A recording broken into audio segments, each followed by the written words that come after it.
Hello दोस्तों, आप लोगों को मेरा सादर प्रणाम। कैसे हैं आप लोग? ये कहानी बहुत सुंदर है, अंत तक जरूर सुने।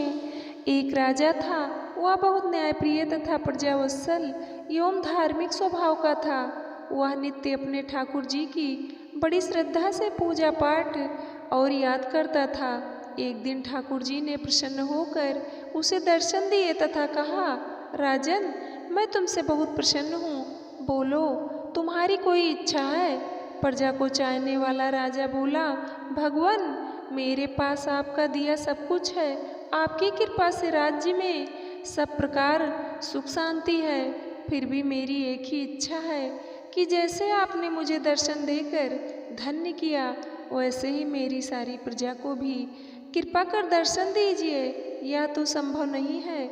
ऐसा कहते हुए भगवान ने राजा को समझाया, परंतु प्रजा को चाहने वाला राजा भगवान से जिद करने लगा। आखिर भगवान को अपने साधक के सामने झुकना पड़ा और वे बोले, ठीक है, कल अपनी सारी प्रजा को उस पहाड़ी के पास ले आना और मैं पहाड़ी के ऊपर से सभी को दर्शन दूंगा। ये सुनकर राजा अत्यंत प्रसन्न हुआ और भगवान को धन्यवाद दिया। अगले दिन सारे नगर में ढिढोरा पिटवा दिया कि कल सभी पहाड़ के नीचे मेरे साथ पहुँचे, वहाँ भगवान आप सबको दर्शन देंगे। दूसरे दिन राजा अपने समस्त प्रजा और स्वजनों को साथ लेकर पहाड़ी की ओर चलने लगा। चलते चलते रास्ते में एक स्थान पर तांबे की सिक्कों का पहाड़ देखा। प्रजा में से कुछ एक लोग उस ओर भागने लगे। तभी ज्ञानी राजा ने सबको सतर्क किया कि कोई उस ओर ध्यान न दे, क्योंकि तुम सब भगवान से मिलने जा रहे हो।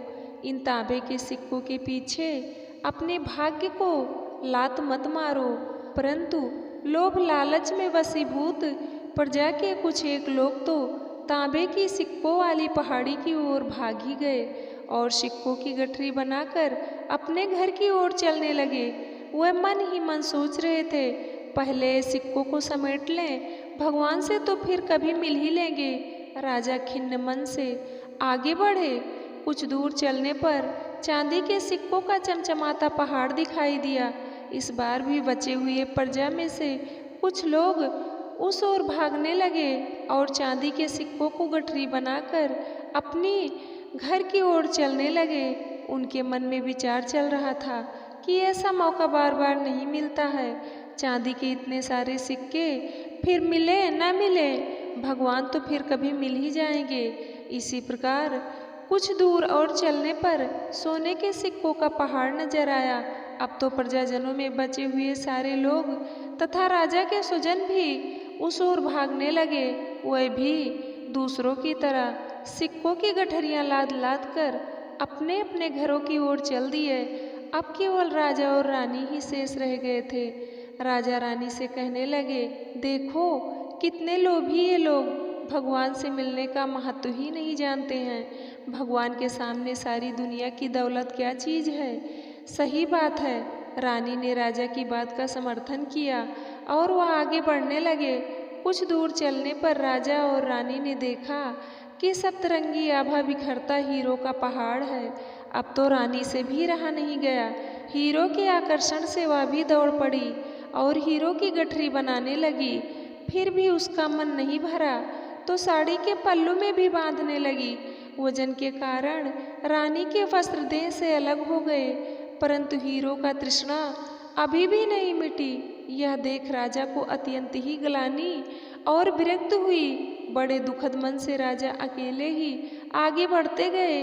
वहाँ सचमुच भगवान खड़े उसका इंतजार कर रहे थे। राजा को देखते ही भगवान मुस्कुराए और पूछा, कहाँ है तुम्हारी प्रजा और तुम्हारे प्रियजन?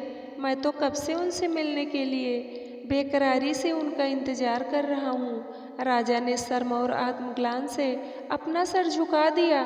तब भगवान ने राजा को समझाया, राजन, जो लोग अपने जीवन में भौतिक सांसारिक प्राप्ति को मुझसे अधिक मानते हैं, उन्हें कदाचित मेरी प्राप्ति नहीं होती और वह मेरे स्नेह तथा कृपा से भी वंचित रह जाते हैं। जो जीव अपनी मन बुद्धि और आत्मा से भगवान की शरण में जाते हैं, और जो सर्व लौकिक मोह को छोड़ के प्रभु को ही अपना मानते हैं वो ही भगवान की सेवा प्राप्त करते हैं। जय जय श्री राम, जय श्री कृष्णा। दोस्तों, ये प्रसंग आप लोगों को कैसे लगा आप लोग कमेंट करके ज़रूर बताना। चैनल को सब्सक्राइब करना, वीडियो को लाइक करना, शेयर करना। वीडियो को अंत तक देखने के लिए आप लोगों का तहे दिल से धन्यवाद।